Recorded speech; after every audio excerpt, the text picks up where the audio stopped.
Hey everyone, welcome to Plants and Politics. I have a crazy story for all of you. that's all that's all I could think of was that song as I'm reading all of this and as I was listening to this podcast, which I'm going to tell you about. Lin Wood is not well. He's just not well. He needs help, whether it be willingly or by force. It sounds like it's going to need to be by force. I don't say this with glee or out of loathing for Lin Wood, although I believe that he has become a despicable and self-serving person. I say this because we now have a ton of proof that he is dangerous and erratic, and he's displaying completely unhinged behavior. And you're going to understand why I say that and why his family agrees with me, even though they don't know it, in just a minute. But here's the deal. As you probably know, Wood is the QAnon-believing attorney from Georgia who, along with Sidney Powell, filed numerous lawsuits. They tried to overturn the presidential election. He's currently in all kinds of trouble. He's under investigation by the State Bar of Georgia for his state of mind. He's also under investigation by the state of Georgia for potential voter fraud himself. He's estranged from his children because they requested that he seek psychiatric assistance, and his former law partners are suing him for money that they allege he owes them, and they also believe that there's something going on with him because they have him recorded claiming that he's the second coming of Christ, and then making all kinds of other disturbing, self-aggrandizing, just off-the-rails statements, as well as threatening them. And several of these people allege that he physically assaulted them, and they actually have him, again, in a recording, apologizing for one of those assaults. So this is just not he said, she said, or he said. They actually have evidence. So recently, you may have also heard that the mother of the Kenosha killer, Kyle Rittenhouse, had spoken out. She accused Wood of using her son, using Kyle Rittenhouse, to build his fame and social media following and to line his bank account. She is just one of many clients, or former clients now, who have dropped him, who have said, I don't know what's going on, but this is not a good person. She told law and crime journalist Adam Klasfeld that Wood was, quote, more interested in what was going on with the election than Kyle's case, and that against her wishes, he wanted to keep Kyle in prison to, quote, keep him safe. And I'll explain a little more on that also later on. But first, I want to get to the information that's, again, crazy, because it is crazy. It's absolutely nuts what is going on. This is from an exclusive interview with Adam Klasfeld. He has a podcast, which I've mentioned before. It's called Objections. Everyone should check that out, by the way. Not until you listen to the end of this. But this story that I'm about to tell you also ties into the Rittenhouse story, as you'll hear. And the man who was interviewed, his name is Dave Hancock. He alleges that Wood punched him, not once, but twice, and he pulled out a gun and started waving it around, and Hancock thought that he might get shot. So Hancock has provided proof of these allegations in the form of audio recordings, as well as witnesses and police reports, all of which were shared on the podcast. So here's how it all began. Hancock is a former Navy SEAL, and he's now the former executive director for the nonprofit group called Fight Back. That nonprofit was used to raise money for Kyle Rittenhouse's bail and legal fees. But before any of that went down, before Kyle Rittenhouse shot anyone, Hancock first met and worked for Wood. So this was earlier last year, early in 2020. Hancock says that he was asked to visit the home of Wood by a fellow former Navy SEAL and colleague.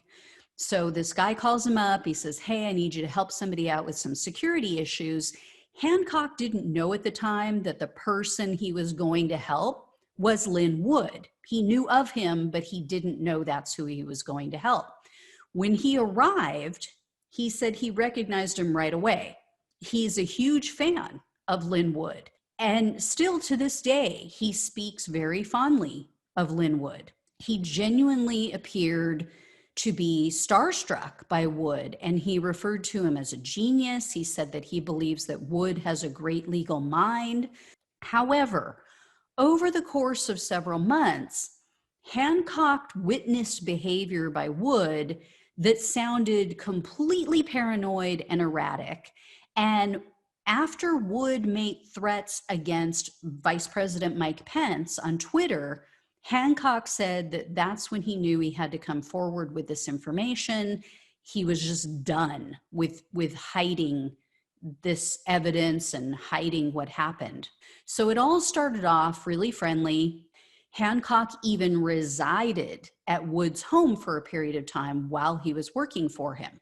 So as Hancock tells it, when they met, Wood informed him that he believed that former high-profile clients and other adversaries were running a special operation to infiltrate his computer system and other crazy things, such as using subliminal messages to damage his relationship with his kids.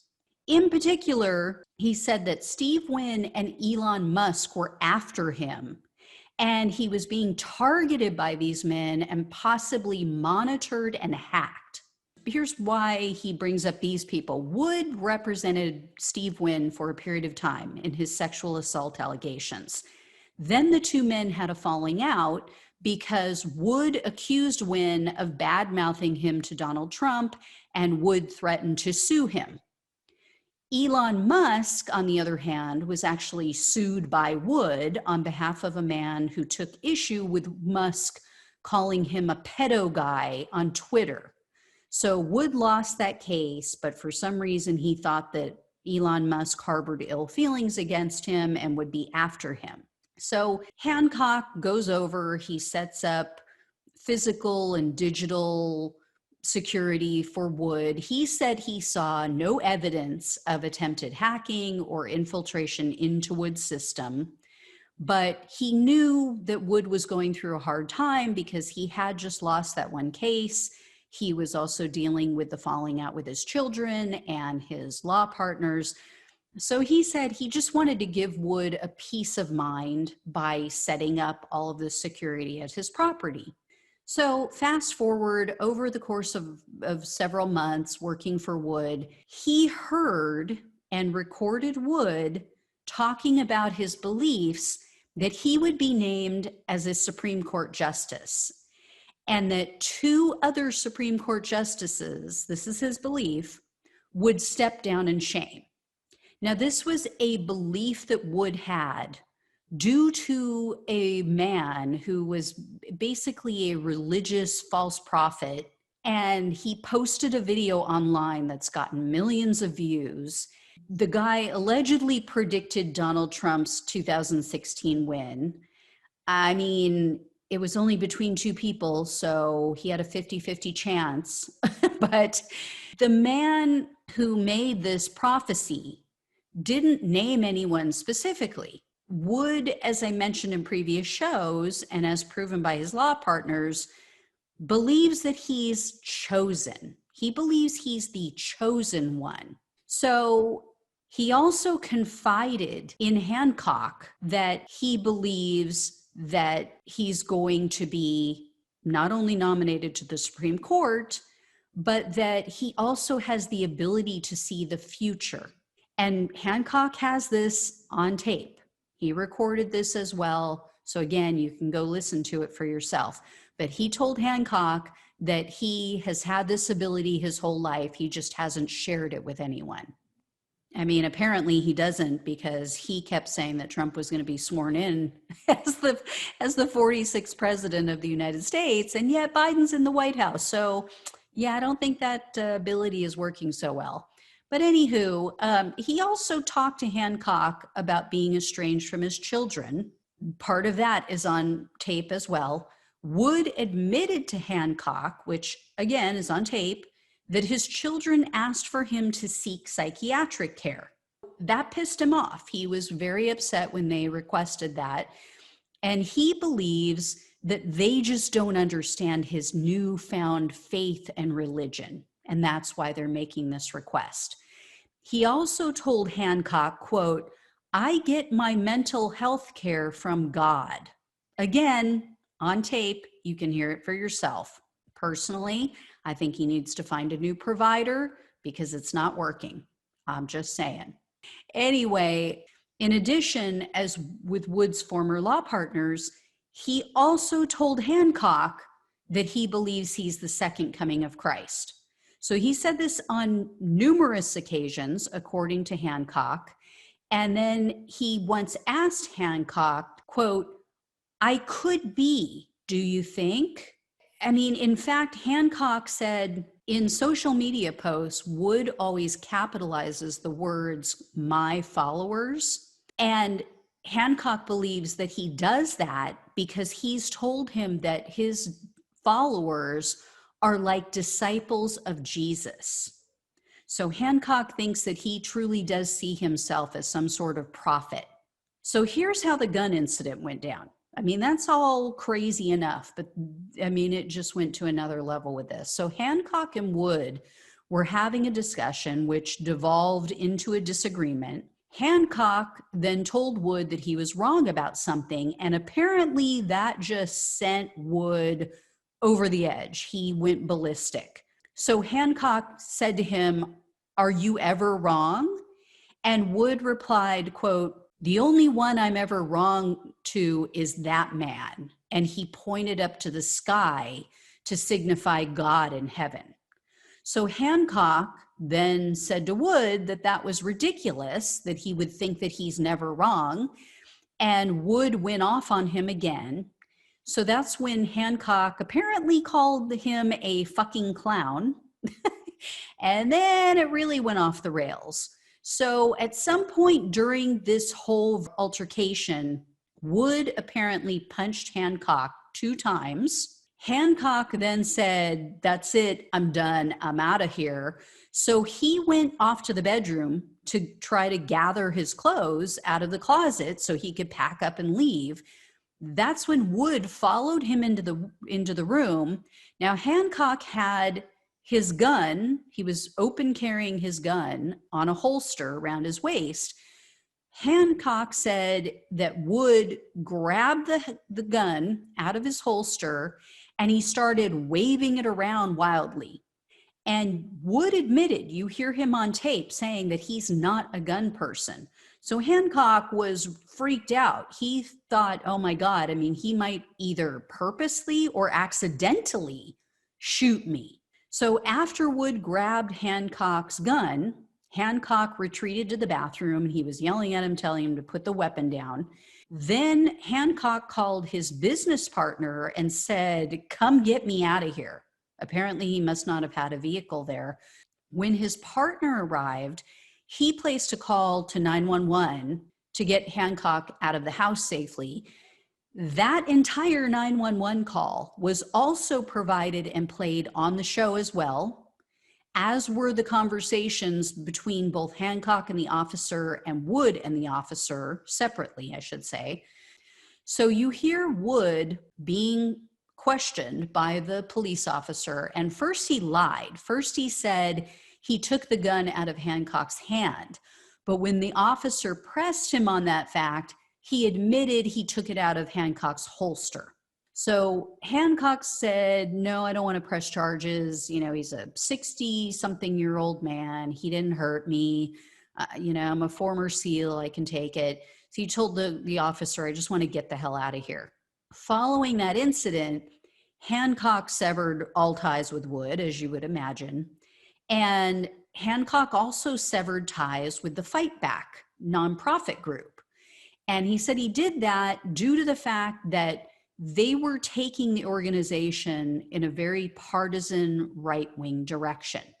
He preferred to keep the group nonpartisan because he said people should get help regardless of whether they're on the right or the left. If their rights have been violated, we should help them.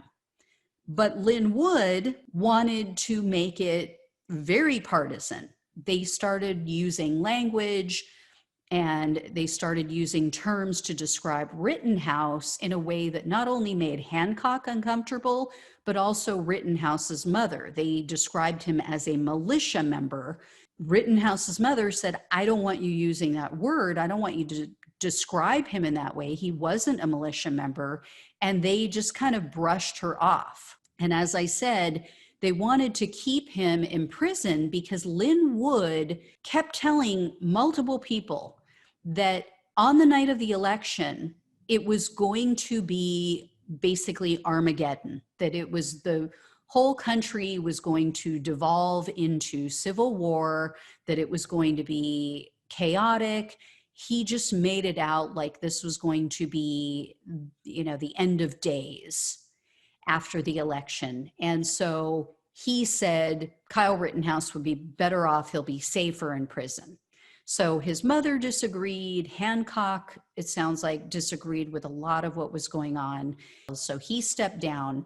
He's no longer a part of that organization. Rittenhouse has also severed ties with that group. And so Fight Back, it was not started for Kyle Rittenhouse. It was actually started several weeks before Kyle Rittenhouse shot 3 people. What ended up happening is that group stepped in. They raised a lot of money. They raised over $2 million for him, but they refused to show Rittenhouse or Hancock any documentation regarding where that money went. First, they said they would. Now they're saying they'll only do what they're legally required to do. They'll only show what they're legally required to show. And they were allegedly charging the Rittenhouse family over $1,200 an hour for legal fees. Now, keep in mind, he's not a criminal defense lawyer, so it's not his specialty. And trust me, I don't agree with Rittenhouse. I think he had no business being there. I think his mother was negligent for driving him there, an underage boy, and for thinking it's okay for him to have a gun. There's video of him hitting a girl, which I've played on this show before. I think the kid has issues. I think he needs help. He's hanging out with white supremacists, as shown in photos of him, and making the white supremacy sign with his hand. I don't care for him. Don't care for him, don't care for his family. But I do believe that everybody deserves representation. I believe that everyone deserves competent representation in court and an attorney who doesn't appear to be on the verge of a mental breakdown or something. I'm not a psychologist or psychiatrist. I don't know what's going on with Wood, but there's clearly something going on with him because everyone in his life is turning against him. Even people who were on his side and loved this man are saying something is not right. He needs help. So I hope he gets it. Like I said, whether he's forced, whether it's willingly, but Hancock said he just couldn't let it go any longer. What Wood said about killing people because of the so-called election fraud, he just found to be completely disturbing. And he wanted everyone to know that the person that you see in all of these social media posts is not the same Lin Wood. That's not who he is. There's another side to him, and it's disturbing. Anyway, if I hear any more, I will let you know. Please go check that out. Again, it's the Objections Podcast by Adam Klasfeld. He's with the Law and Crime website. As always, like, share, and subscribe. Thank you so much for watching and listening. Take care, and I'll talk with you soon.